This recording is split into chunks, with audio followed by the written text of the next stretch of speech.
શ્રી દસનામ ગોસ્વામી જ્ઞાતિ મંડળ જામનગર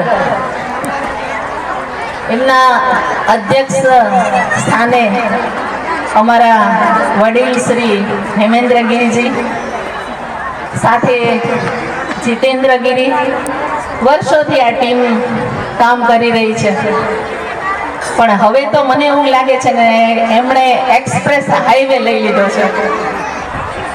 બહુ સરસ ભગીરથ કાર્ય કહેવાય. આ સહેલું નથી, બહુ અઘરું છે.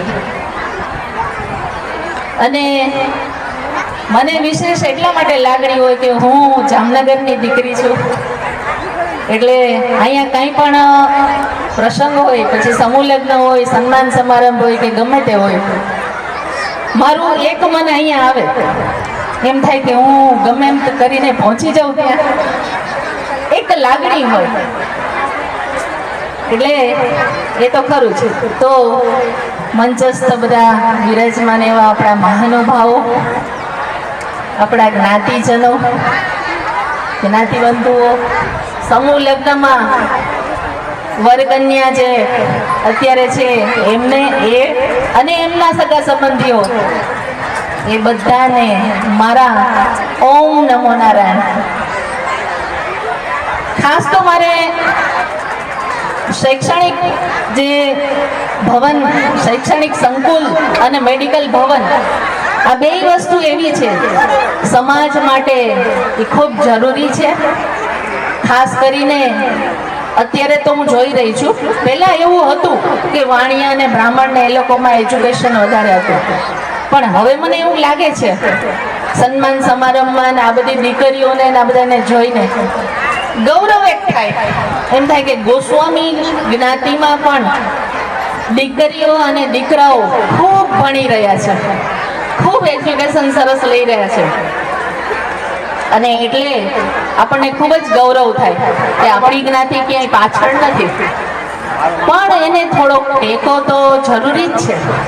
અને એટલા માટે જ આ ભગીરથ કાર્ય હેમેન્દ્ર ગિરી અને એમની ટીમ જે કરી રહી છે, તો આપણી ફરજ એટલી તો થાય જ કે એમને આર્થિક સહયોગ કે પછી સાથ સહકાર જ્યાં પણ જરૂર પડે ત્યાં આપણે બધા ઊભા રહીએ, એટલે એ ખૂબ જરૂરી છે.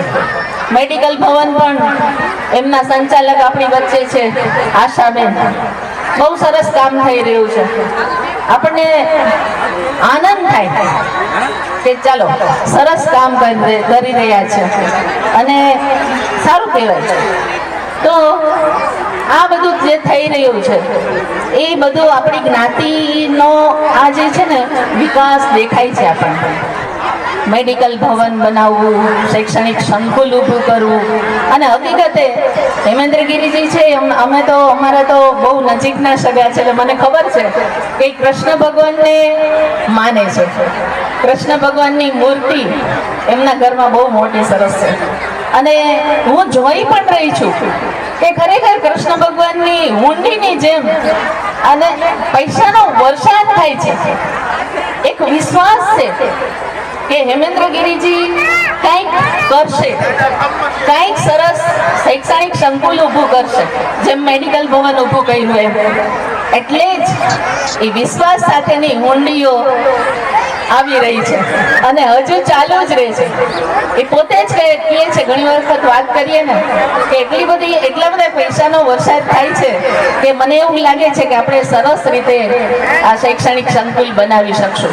કામ કરું છું એ એક પરિવાર કુટુંબ પ્રબોધન સમિતિ છે, અને એ સમિતિ જ્યારે પ્રભુતામાં પગલાં મૂકે, વરકન્યા બહેનો જ્યારે સાસરે જાય ત્યારે તો વાંધો નથી આવતો, પણ પછી ધીમે ધીમે નાના મોટા પ્રશ્નો ઊભા થાય છે, અને પછી ધીમે ધીમે એ પ્રશ્નો એટલા મોટા થતા જાય છે કે વાત છૂટાછેડા સુધી પહોંચી જાય છે. તો આ પ્રશ્નો ફક્ત આપણી જ્ઞાતિમાં નથી, ઘણી બધી જ્ઞાતિઓમાં આ પ્રશ્નો થાય છે. આપણે જોઈ છે, પછી પટેલ હોય, વાણિયા હોય, બ્રાહ્મણ હોય કે ગમે એ જ્ઞાતિ હોય, પણ એ જે પ્રશ્નો ઊભા થાય છે એમાં કાંઈ હોતું નથી, ખાલી આંટી વળી ગઈ હોય છે થોડી. તો અમે વર્ષોથી આ કામ કરીએ છીએ, પાર્ટીઓને મીટિંગ ગોઠવીએ છીએ, સામસામે પક્ષને બોલાવીએ છીએ અને જે આંટી વળી હોય છે એને અમે ઉકેલી નાખીએ છીએ. બસ આ જ કામ કરીએ છીએ. અને આટલું સરસ કામ આપણા રાજકોટમાં એક જીતેન્દ્રગીરી કેશવગીરી છે, વકીલ છે, એનો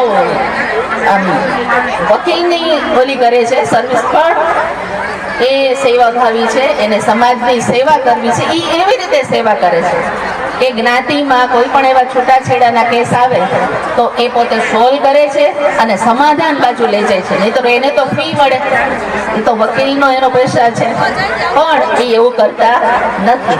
અને એમાં અમે ઘણી બધી લેડીઝ, ઘણી બધી બહેનો એની સાથે અમે જોઈન્ટ થઈ ગયા છે અને મીટિંગ હોય ત્યારે અમે એમને હેલ્પ કરીએ છીએ. તો આ પણ જરૂરી છે. પણ નવદંપતીઓને મારે ખાસ એટલું જ કહેવાનું કે તમારું જે લગ્ન જીવન શરૂ કરો એમાં નાના મોટા પ્રશ્નો આવે તો આંટી ન વળવા દેજો.